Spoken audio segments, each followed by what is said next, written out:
क्योंकि राम कीन चाहै सोई हो, राम कीन चाहै सोई हो, राम कीन चाहै सोई हो,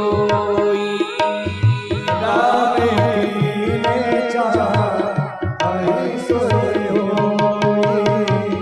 करे अन्यथा अस नहीं कोई, करे अन्यथा अस नहीं कोई, राम कीन चाहै सोई होई, राम कीन चाहै सोई होई, करे अन्यथा अस नहीं कोई, करे अन्यथा अस नहीं कोई, हुई है वही जो राम रचि राखा, हुई है वही जो राम रचि राखा, हुई है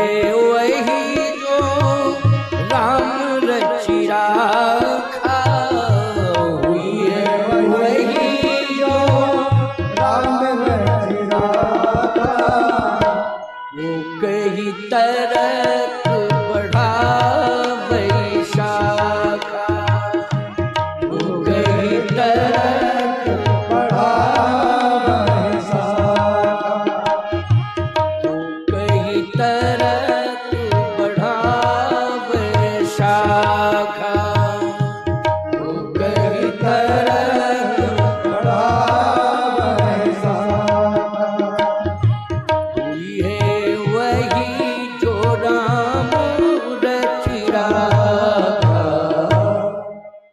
हुई है वही जो राम रचि राखा, वो कही तरक बढ़ावै शाखा, जो राम जी की इच्छा होगी, जो राम जी ने रच दिया है वही होके रहेगा। और याद रखना, विधाता ही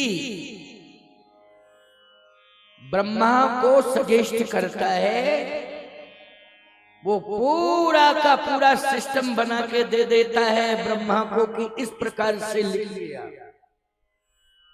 लेकिन ईमानदारी के साथ बताओ, जो कर्म का विधान है उसका मजमून कौन तैयार करता है? विधाता। और राइटर कौन है? ब्रह्मा, लिखने वाला। वो कहता है लिखो, ब्रह्मा लिखने लगते हैं। ब्रह्मा अपने स्वतंत्र नहीं है कि वो अपने मन से कोई भी डिसीजन ले लें। याद रखना, जासु अंश ते उपजे नाना शंभु विरंच विष्णु भगवान। ब्रह्मा अधीन है, ब्रह्म के अधीन है ब्रह्मा, और वही ब्रह्म जो आदेश देता है ब्रह्मा उसका पालन करता है। इसलिए ईमानदारी के साथ बताओ, ये विधान किसने बनवाया है? अब इसका भी प्रमाण मैं दे रहा हूं। जिसने देवताओं को, मुनियों को, गौ, ब्राह्मण, संत, भक्तों को आश्वासन दिया है। आश्वासन किसने दिया? जन डर पहु, जन डर पहु सिद्ध सुरेशा, ओ तुम ही लागी धरि हो नर भेषा, ते दशरथ कौशल्या रूपा, कौशलपुरी प्रगट नर भूपा, तिनके ग्रह अवतरी हो जाई, रघुकुल तिलक सुचारो भाई। और चिंता मत करो, मैं करूंगा क्या।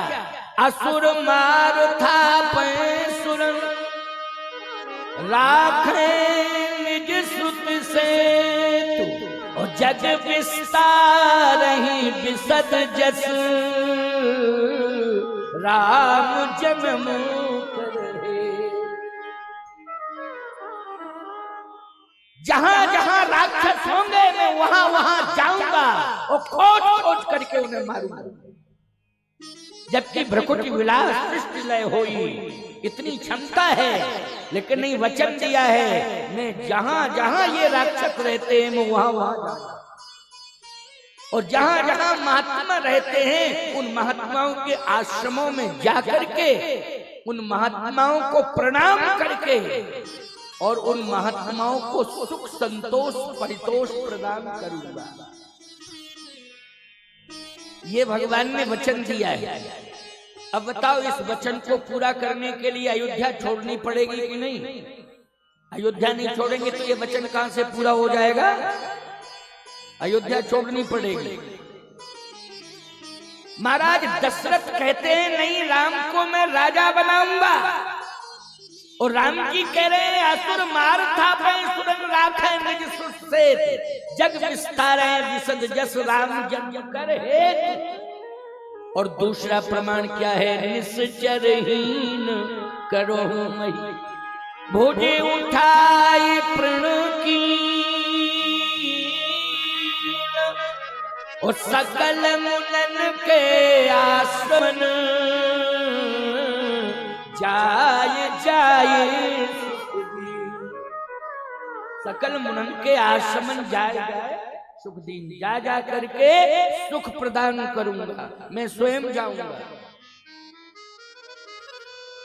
अब बताओ भगवान कहते हैं मैं स्वयं जाऊंगा और दशरथ जी कहते हैं तुम राजा बन जाओ।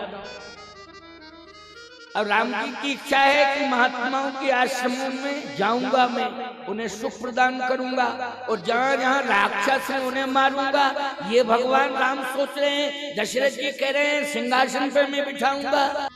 अच्छा बोलो भाई, कैकेयी जी ने राम जी की इच्छा में अपनी इच्छा मिला दी कि नहीं मिला दी? जल्दी बोलो। कैकेयी जी ने दशरथ जी की इच्छा में अपनी इच्छा मिलाई कि राम जी की इच्छा में अपनी इच्छा मिलाई? जल्दी बोलो। सुनो, मैं तो एक ही बात कहता हूं, पति पत्नी कभी प्रतिकूल ना हो, दोनों ही राम जी की इच्छा में अपनी इच्छा को मिलाएं। पति और पत्नी दोनों जो राम की इच्छा है कहो उसी में हमारी इच्छा है। ये पति पत्नी दोनों कहें। आजकल समस्या इस बात की, पत्नी कहती नहीं जो हमारी इच्छा है वो तुम मानो, और पति कहता नहीं जो हमारी इच्छा है तुम मानो। इसी बात का विवाद चलता रहता है, इसी बात का विवाद। एक बार इतना खतरनाक विवाद हुआ घर में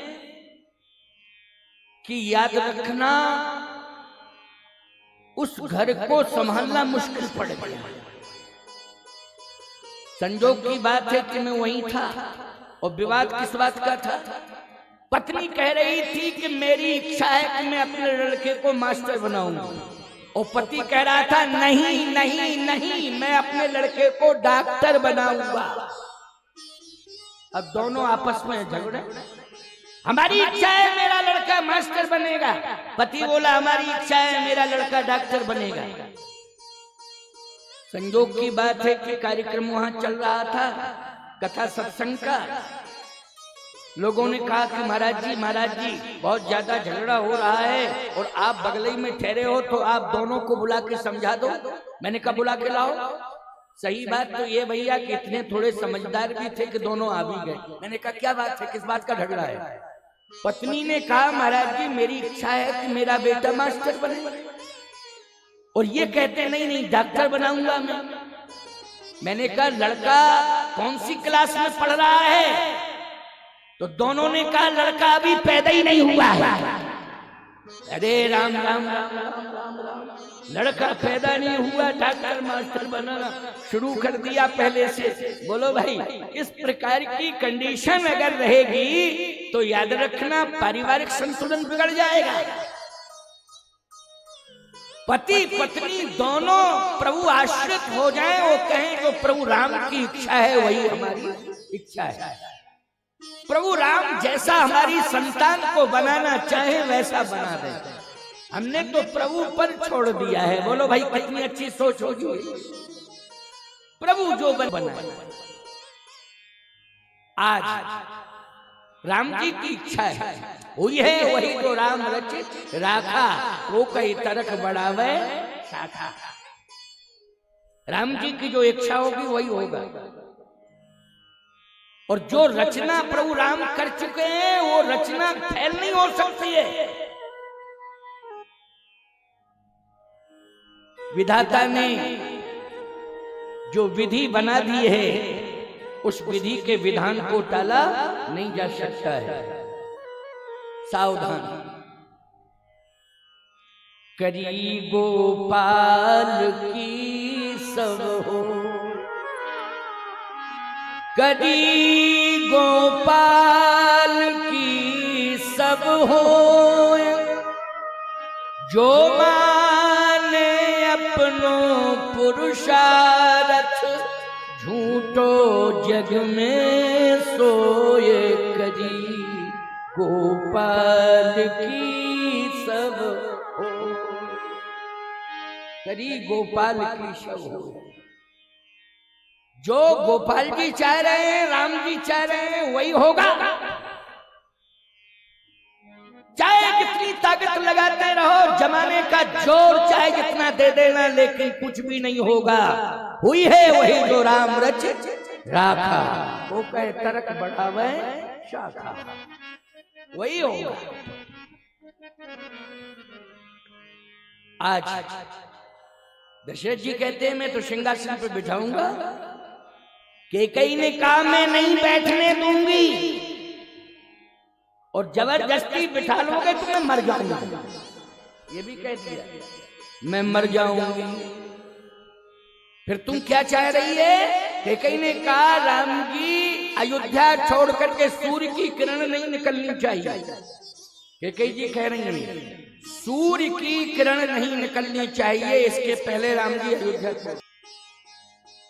और यदि ऐसा नहीं होता है, होत प्रात मुनि वेश धर, जो न राम बन जाहि, तो मोर मरण रावण यजस, नृप समझिए मन मान। यदि सूर्य की किरण निकलते ही राम जी अयोध्या छोड़ के बन नहीं गए तो मैं मर जाऊंगा। दशरथ जी ने कहा राम जी अयोध्या छोड़ के गए तो मैं मर जाऊंगा। अब गजब की बात तो यह है कि नहीं गए तो फिर कैकेयी मर रही है, और गए तो दशरथ जी मर रहे हैं। कहूं शुभावन छल मन माही, कहूं शुभावन छल मन माही, जीवन मोरी राम बिन नाहि, जीवन मोरी राम बिन नाहि, जीवन मोर बिन नाहि।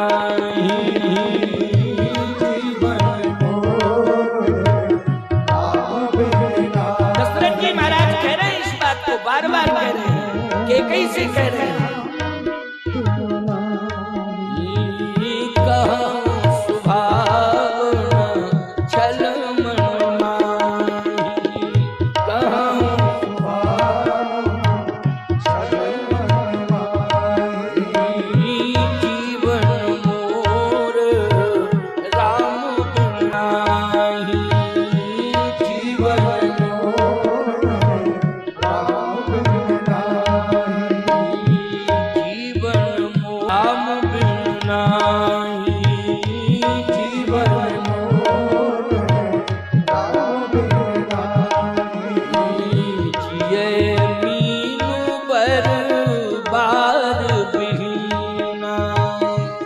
ये मीन बर विहीना मणि बिन फणिक जिए दुख दीना। मणि बिन फणिक मणि बिन फणिक जिए दुख दीना। मणि बिन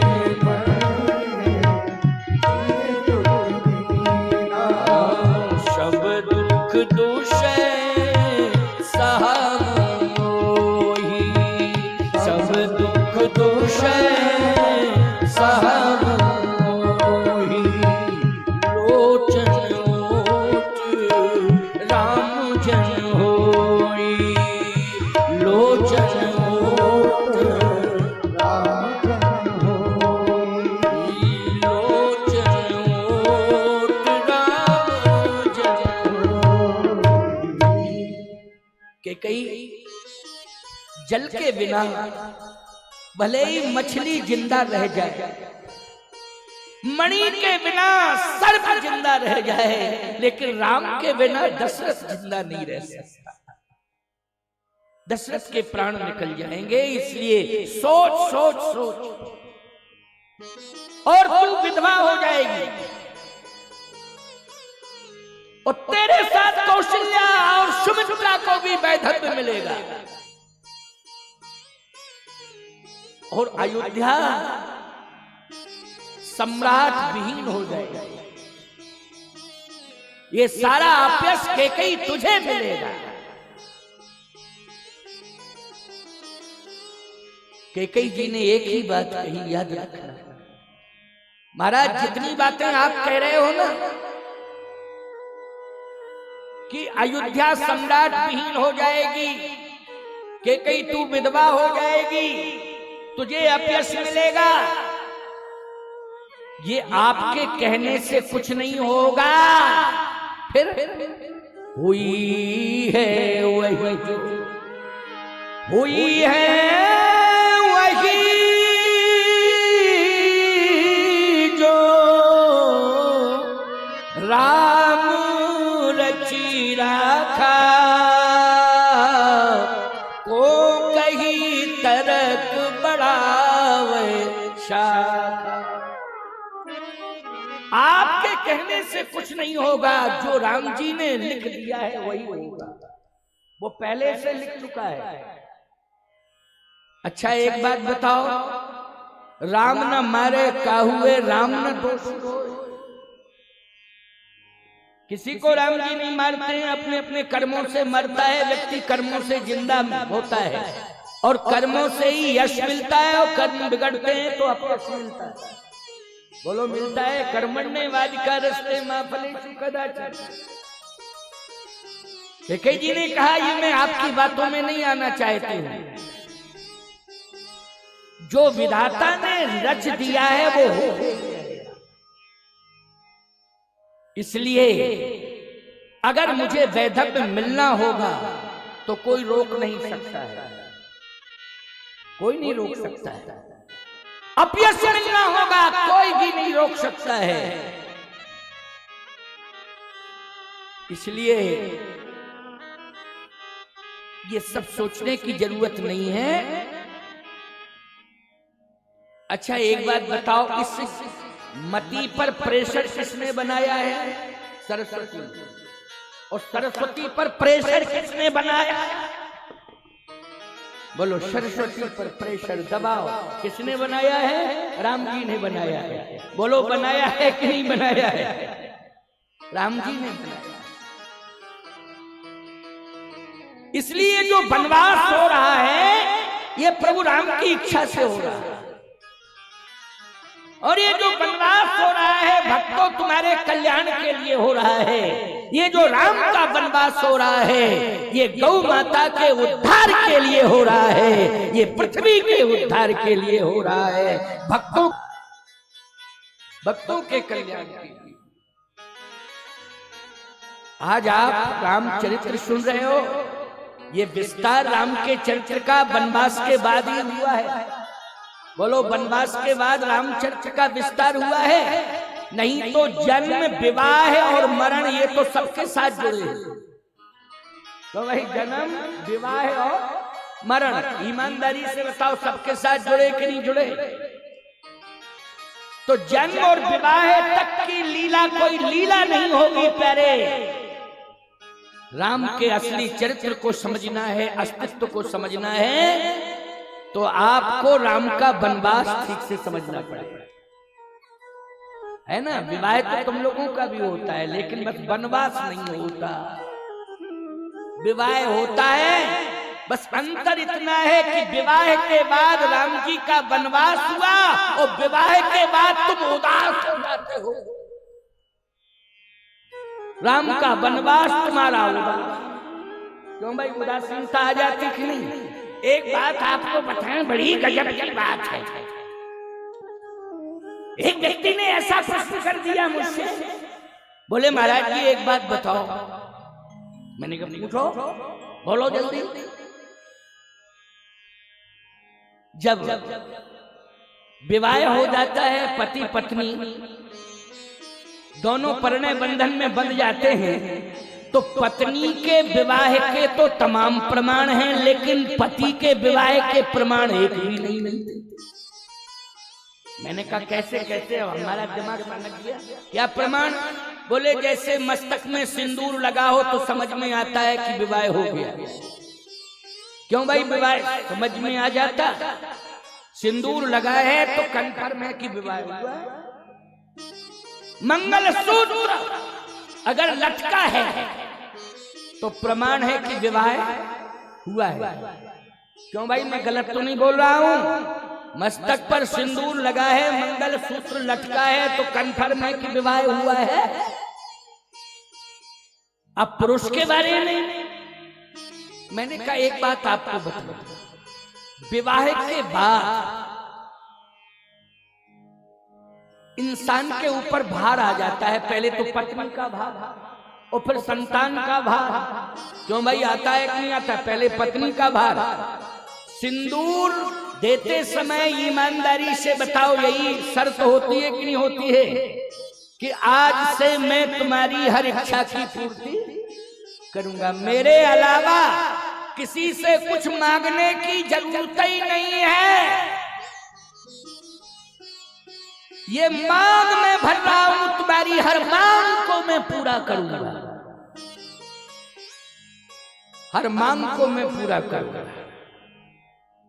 बोलो भाई, भार हो गया कि नहीं हो गया? जल्दी बोलो। आप वचनबद्ध हुए कि नहीं हुए? जल्दी बोलो। तो एक पहचान तो यही है कि जब व्यक्ति कोई जिम्मेदारी ले लेता है तो उसमें वजन आ जाता है, गंभीरता आ जाता है। हमने कहा एक प्रमाण तो यही है। दूसरा प्रमाण यह है कि व्यक्ति केवल पत्नी को ही प्राप्त नहीं करता है, वो धर्म पत्नी को प्राप्त करता है। बोलो भाई, केवल पत्नी को ही प्राप्त नहीं करता है। सनातन धर्म में जो परिणय बंधन बनता है उसमें वो पत्नी ही नहीं, धर्म पत्नी। क्यों भाई? क्या? अच्छा एक बात बताओ, अमेरिका की नारी ये कहती है कि मैं धर्म पत्नी हूं? वो कहती मैं वाइफ हूं। वाइफ मानी जो लाइफ खराब कर।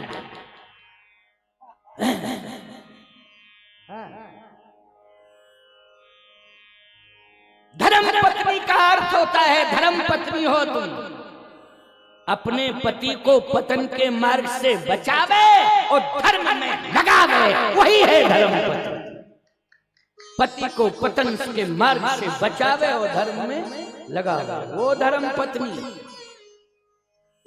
इसलिए अपना परिचय ये मत दिया करो कि मैं इनकी वाइफ हूं, धर्म पत्नी हूं। तुम भी कहा करो पत्नी के लिए मेरी धर्म पत्नी, वाइफ नहीं। ये मलेच्छों की भाषा मत सीखो ज्यादा, केवल जितनी आवश्यकता पड़े इस भाषा का यूज करो, याद रखना। लेकिन जहां सनातन के सम्मान की बात आ जावे वहां मातृभाषा, राष्ट्रभाषा और देव भाषा में समर्पण होना चाहिए हमारा, तभी हम सनातनी हैं, तभी हम सनातनी हैं। ये हमारी मेधा है, ऊर्जा है। हम अंग्रेजी सीखें, उर्दू सीखें, अन्य देश की भाषाओं को सीखें, ये हमारी मेधा है। लेकिन नहीं नहीं, हम इन पर डिपेंड ना हो जाएं। हमारा समर्पण तो हमारी देवभाषा, राष्ट्रभाषा और मातृभाषा में है। इसलिए परिचय जरा दिया करो तो समझ में आवे कि हाँ कोई सनातनी दंपत्ति परिचय दे रहा। कहा महाराज जी हाँ ये बात तो समझ में आ रही है। मैंने कहा तीसरी बात और सुन लो। जब वो प्रणय बंधन में बंध जाता है तो फिर उसका एक संकल्प हो जाता है, क्या कि नाते रिश्ते भी बहुत बढ़ गए, क्योंकि ससुराल बनी तो रिश्ते बढ़ गए कि नहीं बढ़ गए? क्यों भाई? अब पत्नी पक्ष के भी जितने रिश्ते हैं वो बढ़ गए। अच्छा बोलो, चाहे मातृ पक्ष का रिश्तेदार हो, चाहे पितृ पक्ष का रिश्तेदार हो, चाहे पत्नी पक्ष का रिश्तेदार हो, बोलो ईमानदारी से उनका स्वागत सम्मान करना, उनको भोजन देना तुम्हारे घर में आ जाए तो किसका काम है? बोलो भाई। पत्नी का काम है, पति का काम है। पति पत्नी दोनों मिलकर के सम्मान दें। और इतना ही नहीं, संत महात्मा यदि घर में आ जाए तो उनका सम्मान कराना, गुरु गोविंद को मानना, यज्ञ आदि हो तो सपत्नी की यज्ञ में बैठना, यज्ञ वेदी पर सपत्नी बैठना। बोलो, यज्ञ वेदी पर अकेले बैठा जाता है कि सपत्नी? जल्दी बोलो, सपत्नी। इसलिए पति पत्नी संकल्प लें कि सपत्नी बैठ करके हम जो है यज्ञ वेदी पर देवताओं को हविष्यान्न समर्पित करेंगे और अपने पुरखों को प्रसन्न करेंगे। इसलिए प्रतिदिन के यजमानत्व में भी कुछ छूट दी गई है ना? कि 11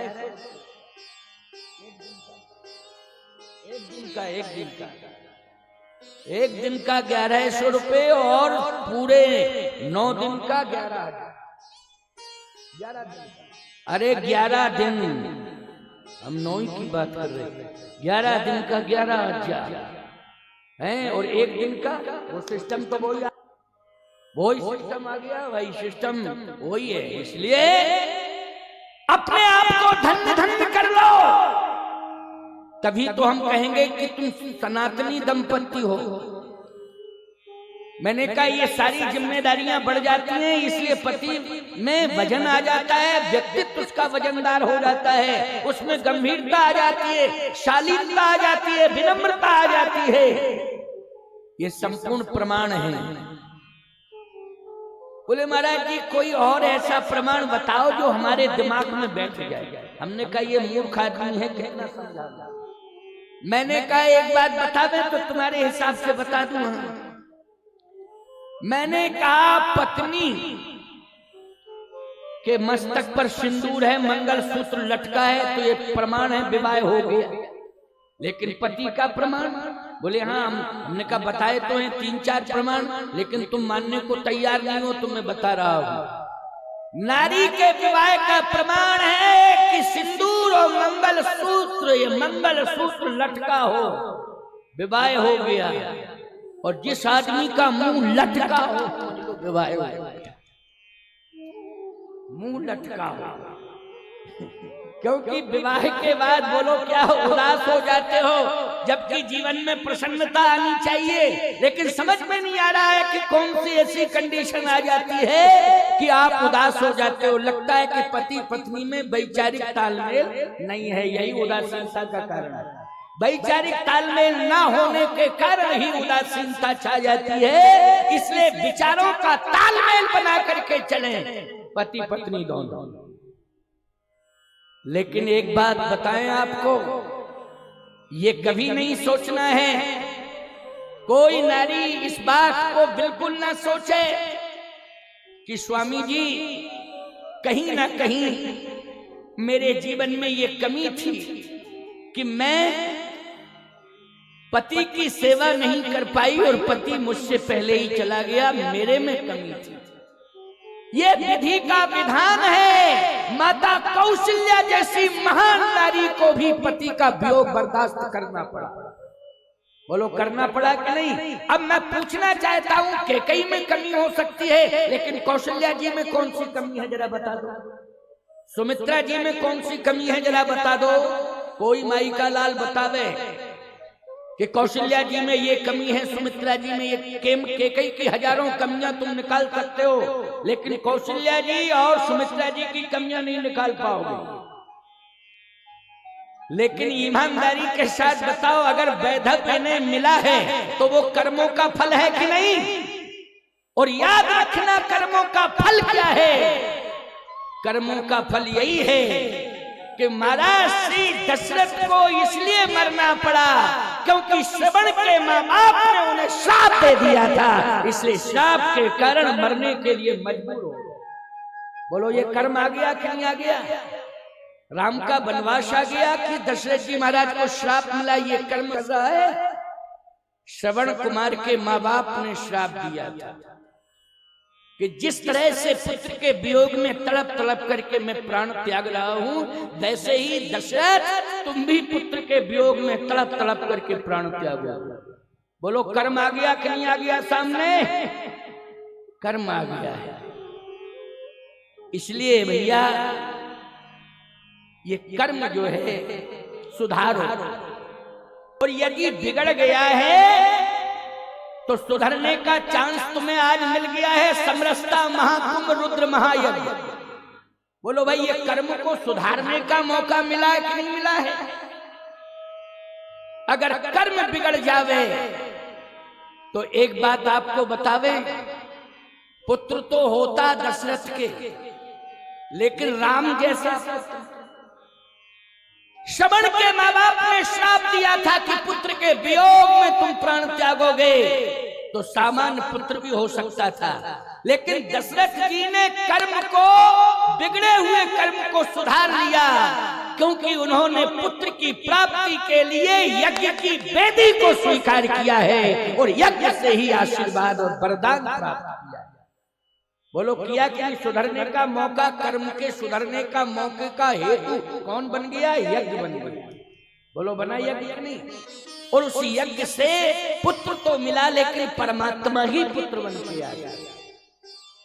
मैं कहता हूं कि मरना तो पड़ेगा ही, कभी ना कभी मरना पड़ता, लेकिन कम से कम आज ऐसा पुत्र मिला है कि दशरथ जी की गाथा गाई जा रही है कि नहीं गाई जा रही है? बोलो दशरथ के कर्तृत्व के कारण गाई जा रही है कि राम के कारण गाई जा रही है? राम पुत्र बन के आए इसलिए गाथा गाई जा रही है। तो दशरथ जी के कर्म को किसने सुधारा है? जल्दी बोलो। बिगड़े हुए कर्म को यज्ञ ने सुधारा है।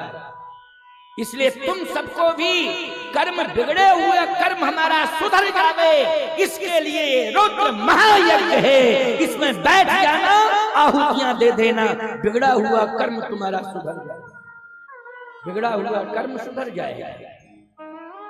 इसलिए स्वर्णिम अवसर आया है, ये स्वर्णिम काल आया है, इसमें चूकना नहीं है। राम का वनवास याद रखना जगत के कल्याण के लिए। बोलो किसके कल्याण के लिए है? जगत के कल्याण के लिए है, जगत के मंगल के लिए। इसलिए कैकेयी जी इसमें कुछ नहीं कर रही है, राम जी जो करवा रहे हैं वही कैकेयी जी कर रही है। और राम जी की इच्छा है कि मुझे बन जाना है। दशरथ जी ने कहा कि मैं प्राण त्याग दूंगा।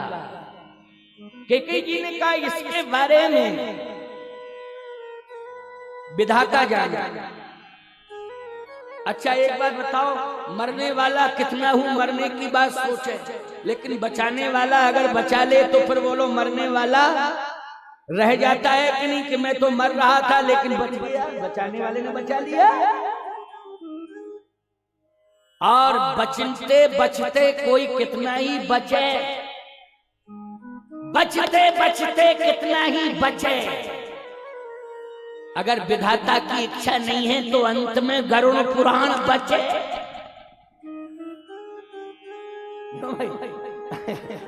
अंत में क्या बचे बोलो भाई? गरुड़ पुराण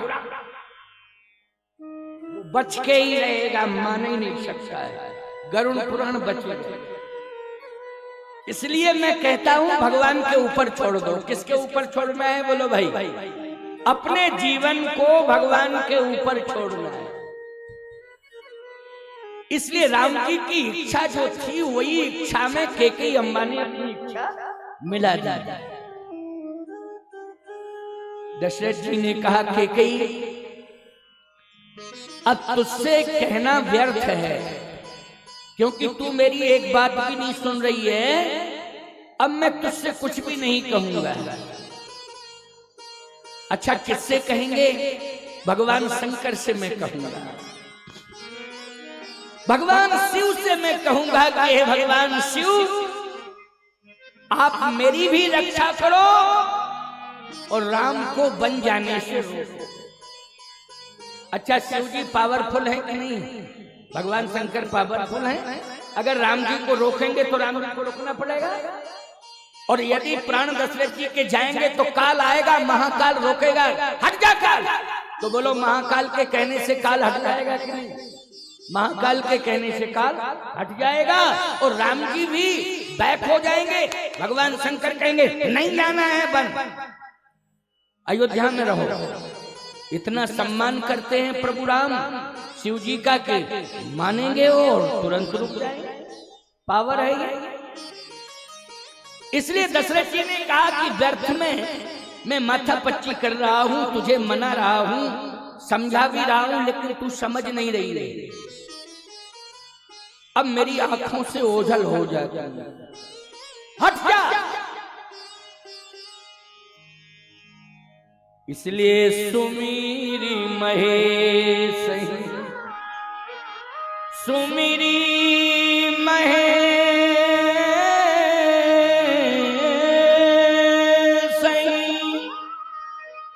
कहानी हो री,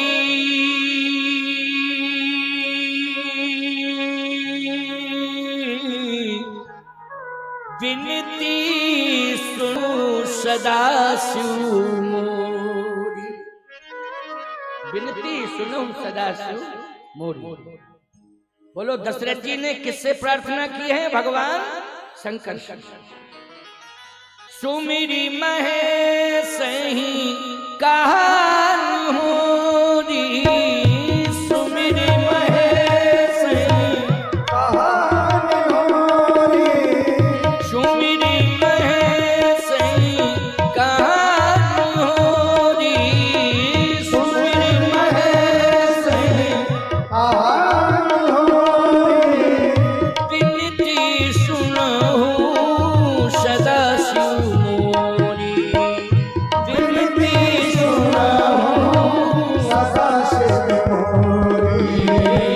आशुतोष तुम अवधर दानी, आशुतोष तुम अवधर दानी, आरती हरहु दीन जन जानी, आरती हरहु दीन जन जानी, आरती हरहु दीन जन जानी, आरती हरहु दीन जन जानी, आरती हरहु दीन जन जानी, आरती हरहु दीन जन जानी, आरती हरहु दीन जन जानी। सुमिर महेश है, हे शशांक शेखर भूत भावन, ये दशरथ आज प्रार्थना कर रहा है अयोध्या को बचाओ, अयोध्या के सम्राट को बचाओ और राम को बन जाने से रोको। मैं प्रार्थना कर रहा हूं मेरी रक्षा करो, अयोध्या की रक्षा करो। भगवान शंकर ने पार्वती जी से कहा, पार्वती मैं अयोध्या जा रहा हूं। पार्वती अम्मा ने कहा अयोध्या की स्थिति संवेदनशील है, मत जाओ। क्यों?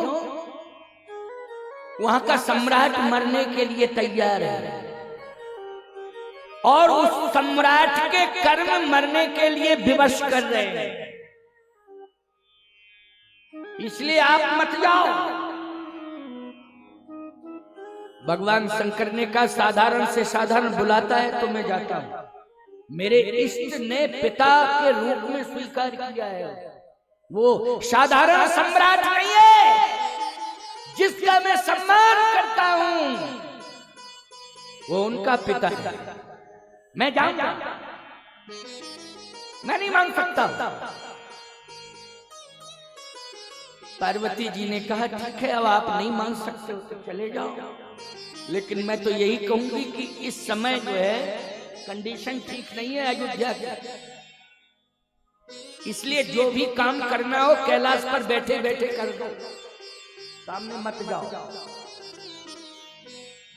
और कहीं ऐसी कंडीशन हुई कि राम जी बन चले गए तो बदनामी आपको मिलेगी। ये शंकर जी आए थे ये सब कराने के लिए, बदनामी मिलेगी कि नहीं? शंकर जी ने कहा नहीं नहीं, मेरी सत्ता स्वतंत्र है। जज निर्णायक होता है कि नहीं होता है, जल्दी बोलो। लेकिन जज निर्णायक होता है वो संविधान के अनुसार डिसीजन देता है, पत्नी के कहने पर नहीं देता। और जो जज पत्नी के कहने पर डिसीजन देने लग जाता है उसका डिमोशन हो जाता है, फिर प्रमोशन नहीं होता है, क्या होता है? डिमोशन होता है। एक दिन इतनी खराब कंडीशन हो जाती कि उसके अधिकार छीन लिए जाते हैं। इसलिए भगवान शंकर ने कहा मैं निर्णायक भूमिका में हूं और मैं स्वतंत्र हूं। जो विधान कहेगा मैं वही डिसीजन दूंगा, जो संविधान कहेगा मैं उसी के अनुसार डिसीजन दूंगा, उसी के अनुसार डिसीजन दूंगा।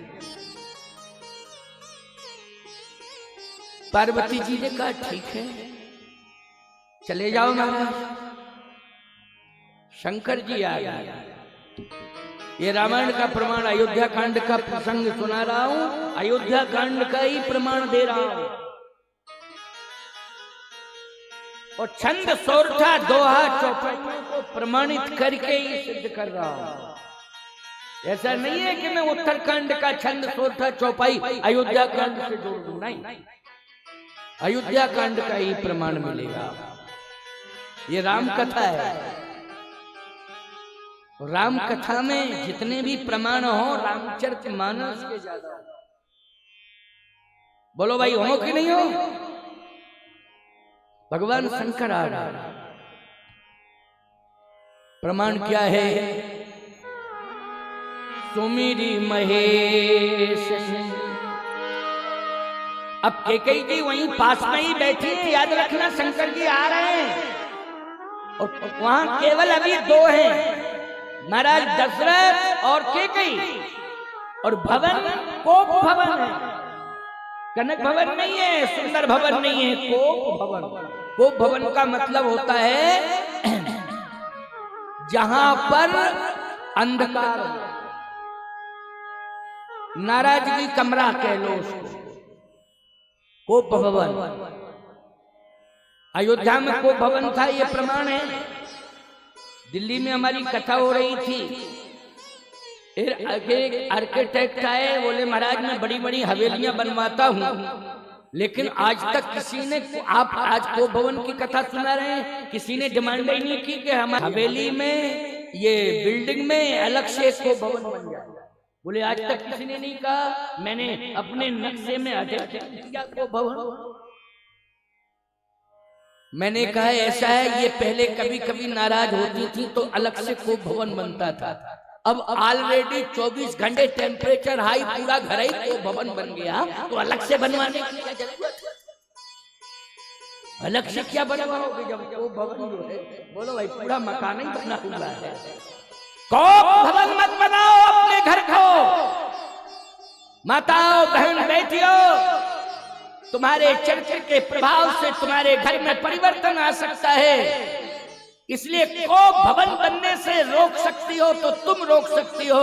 इसलिए कोप भवन नहीं बनाना है, अपने घर को कनक भवन बनाना है, पूरा घर अयोध्या बन जाएगा। कनक भवन बन गया तो अयोध्या बन जाएगा। इसलिए कनक भवन, कोप भवन से बचो। आज कोप भवन सुन सकते उड़ा, पैर नहीं पड़ रहे हैं आगे। कोप भवन क्यों पहुंच गई, क्या कारण है? और देखा तो वास्तव में स्थिति बड़ी प्रतिकूल थी। आज दो ही है कोप भवन में, एक है महाराज दशरथ तो दूसरी, तीसरे भगवान शंकर आ रहे हैं कोप भवन में।